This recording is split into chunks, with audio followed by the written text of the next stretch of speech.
Hello, cyberspace. It's me, Angie, and I welcome both you and your ears to an episode of Life, Love, Music, and Space Travel.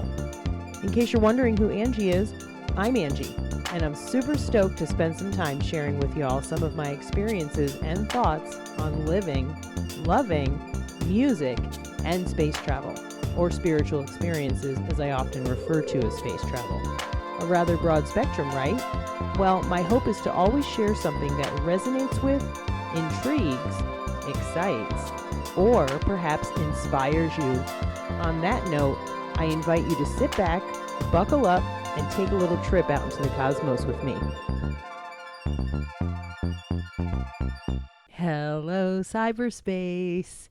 It's me, Angie, coming to you with episode number 52 of my podcast, Life, Love, Music, and Space Travel. It is Friday night, about 11:30 or 11:45 or something like that. I am coming to you on a blustery evening in Wilmington, North Carolina. We're in the midst of a tropical storm, I think. It's been rainy and windy all day, and I've been hanging out in the house. That being said, tonight's episode, I'm calling it 2 Nights of Panic on the Cape Fear. And this is my reflection of my recent 2 nights of seeing widespread panic at the live Oak Bank Pavillion, kind of right on the Cape Fear River here in Wilmington, North Carolina. It's sort of an homage also to my deep love for live music, the fans, what takes place at a live music event, at least the live music events that I go to, and how I really could not live without music. I'm not sure when it will be that y'all are listening to this, but on September, I think it was 16th and 17th actually, or maybe 15th and 16th. I'm sorry, I'm terrible with dates. From today, it was about a week ago, but it was 2 nights, 2 spectacular evenings of live music. Well, not to say I didn't know what to expect. I had actually seen widespread there last year. 3 nights they played. I think I got 2 nights in, Saturday and a Sunday. But I recently saw them play at Red Rocks in Colorado. I got 3 nights at Red Rocks. It was fucking amazing. And I knew that this was going to be a great event, but man, for some reason, well, for lots of reasons, it was just over the top bucket list kind of stuff. I actually purchased my tickets at the box office. So I'd had them for a while. When the tickets went on sale, they sold out very quickly. And I live really close to the box office, about 20 minutes away. So I got in my car after calling the box office and getting directions because I wasn't sure where the box office was. She said, come quick. And I went over and I bought 3 sets of tickets. I didn't really know how they were doing the tickets at the time. So she asked me, she said, would you prefer pit tickets or seats? And I was like, oh my gosh, pit tickets, of course. I figured we would be in the pit area somewhere. Lo and behold, when we got there this past weekend, we were right on the rail. I'm not even going to say I'm going to sound corny because I think any real live music lover would love to be on the rail. I have never been that close. I've had front row seats before, but right up against the stage for the most part. I mean, there is space between, but it was like a dream. I have seen widespread panic quite a few times, but I have to admit, I'm sort of like a born again Panic fan. My love for them has just fucking been rejuvenated, and I'm in it to win it with the home team. I'll use all the cliche stuff because, yeah, I'm a fan, and it was fantastic. Somebody that I met last year at the event, my friend Bryn, lives in upstate New York. We had so much in common. It was really great meeting him. I got to meet his friends. As mentioned, he lives upstate with his wife and a lovely kiddo, but he came back down again this year. So I went in sort of knowing I would know at least one person. But by the end of the 2 days, I feel like I've made friends, kind of the way it happened at Red Rocks also. I stood next to a few people. Some of them were local here. Some of them were visiting, but it was, I guess, once again, it's just the scene. A couple different bands are the same way. Fish, the Grateful Dead incarnations, and Panic for sure. I know there's a lot of jam bands out there who get a pretty great following, and I think we all sort of run in similar circles, but it was wonderful to be somewhere where pretty much everyone was there to listen to the music. Sometimes I go to concerts and there's a lot of jabber-jawing going on behind. I mean, even seats up front, you get people chitter-chattering, and it was not like that. People were super focused on the band, singing along, dancing, getting down. There were a couple kiddos up front. Their parents had brought them.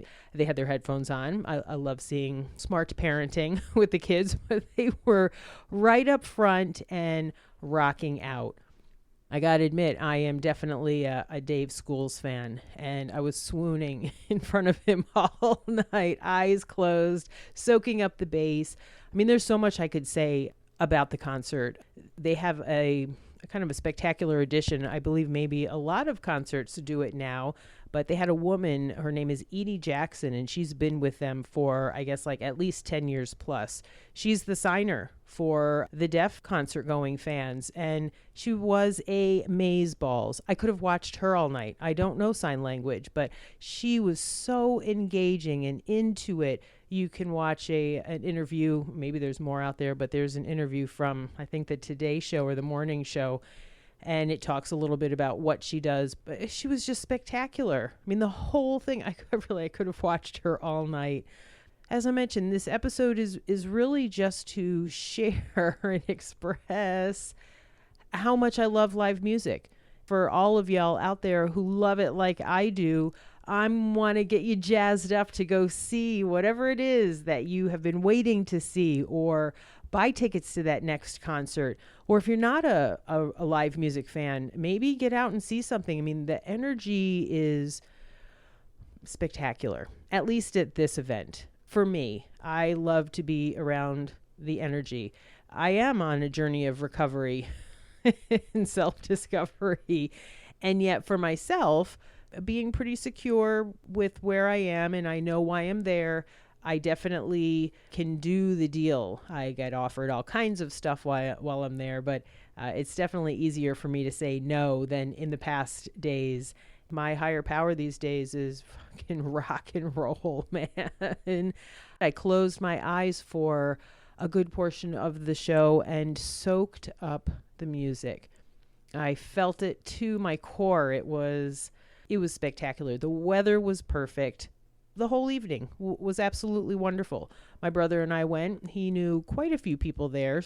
He did his thing. I did my thing. It was absolutely wonderful.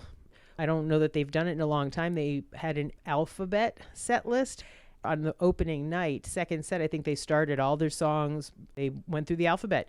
Very, very cool. I'm still learning. I know a lot of the music, but I don't know all the songs by name, admittedly. I'm not going to pretend. I'm still a growing fan. At the end, I think, interestingly enough, because generally they'll play 3 nights. I shouldn't say they always do, but a lot of times they'll play 3 nights, Friday, Saturday, and Sunday, and you never miss a Sunday show. Well, we didn't get a Sunday show this year. At the end of their set, the alphabet was finished, but the last few songs that they played spelt TUFFSHITBYE. Tough shit. Bye. You got to take the humor from the boys. I love knowing that there could be little clues in the midst of the concert, something to think about, something to be tied into, to stay connected. It was really cool. I want to give a shout out to the Live Nation staff also. I'm not sure if I'm pretty sure there's a difference between the Live Nation staff and the Live Oak Bank Pavillion staff, but my interaction with the Live Nation staff is they were kind, courteous. They all seemed to express gratitude, and I really appreciate that. Hardworking. I mean, Friday night was a mess like it usually is, unfortunately. Cans and crap on the ground. I would love it if we could be better concert goers and pick up our stuff, or maybe they could have more receptacles so we could throw stuff away. But that being said, the staff really cleaned it up, and the next night, Saturday night, was like we had never been there. Yay for the staff. I appreciate the parking. Actually, the town of Wilmington, you can park on the street free after 5 o'clock. So there's a fair amount of paid parking lots, but I'll take the free after 5 and cross the streets Monday through Friday, and then I think it's free on Saturday possibly. So far, I'm continuing to feel that I'm right where I'm supposed to be. The music scene in Wilmington is pretty wonderful. My brother is actually out seeing Talk tonight with Kanika Moore. So it's Talk Moore. She is the lead singer for Doom Flamingo. And had I been more energized, I would have went. But man, I really can't get enough of live music. I mean, I did admittedly arrive pretty early. You can actually stand in line on the boardwalk side, which is very cool. Look over the water, check out the fish jumping. It's much better than standing in the line just on the hot sidewalk. I met some more people, chit-chatted. It was great. Got in as soon as I could and ran my way into the pit section. I had the same spot both nights in a row. I like to think Schools recognized me and was singing to me, but I'm pretty sure he's married, and I respect that. Anywho, it was funky and furious. I heard what I wanted to hear. Going Out West is my jam. Haven't heard it in a long time. I love Tom Waits, and they played it. Funky, dirty. It was fucking great. It was absolutely fantastic. Guitar madness. Closed my eyes, danced some of my ass off. I cannot wait to see them again. 2 nights of musical medicine. That's for sure. I do love rock and roll. The night was finished off with a pretty good lot scene. Actually, Saturday, they had an event at the Satellite Bar and Lounge, and the Possums were our local Grateful Dead cover band. They're fantastic. They played, and then they had a lot of vendors. I had the most delicious tacos from Block Taco, and I'll probably include them in my show notes. Definitely well worth going. So I hung out there for a little bit and then went to the show. But nighttime lot, there's always a little lot that they have across from the venue, which is pretty cool. Usually going to get a little bit of like a shakedown lot scene. And always, at least for the events that I've gone to, Cosmic Charlie's. I had myself the most delicious brisket mac and cheese one night, and then pulled pork mac and cheese the second night. Find them. It's about $17 or $15 for, it's a pretty large portion of mac and cheese, and it is delicioso. I met a woman named Abby. It was really great to meet, and I'm not sure if you're listening to this, but I hope to see you and your hubby again at a concert sometime soon, maybe out in Colorado randomly. I met a gal named Jen and Kelly. I met a few different people. Nicole, I can't name all the names. I don't remember everybody. I'm so grateful for Facebook because I can remember the faces for sure. It was pretty special. It felt really neat to connect with some other women who love music like I do. I'm excited. I'm heading back to Colorado for the month of October. I'm going to cover shifts at the diner while my dear friend April and her husband Ian go raft the Grand Canyon, their own bucket lister. But I'm thinking of trying to take in some more Red Rock show. Goose is playing the night after I get there. They're playing the night I get there also. What I will say, which was very cool, at least in my opinion, the Widespread Panic band members can be a little stone-faced. I don't want to offend anyone, but sometimes they seem really serious, pretty serious dudes, which is why I love Schools. Every now and then he will let out just this big smile. But what I found over the weekend, to me, it seemed like they were all smiling. A lot of interaction. I think they definitely smiled more than I've ever seen. Maybe they were totally brought in by the fabulous weather. It was colder last year. This year it was wonderful. I don't think we could have had a better experience. I appreciate them bringing themselves to Wilmington, and I want to give a shout out to whoever is booking the shows for the live Oak Bank Pavillion. We've had some really spectacular musicians there. I got to see Fish there.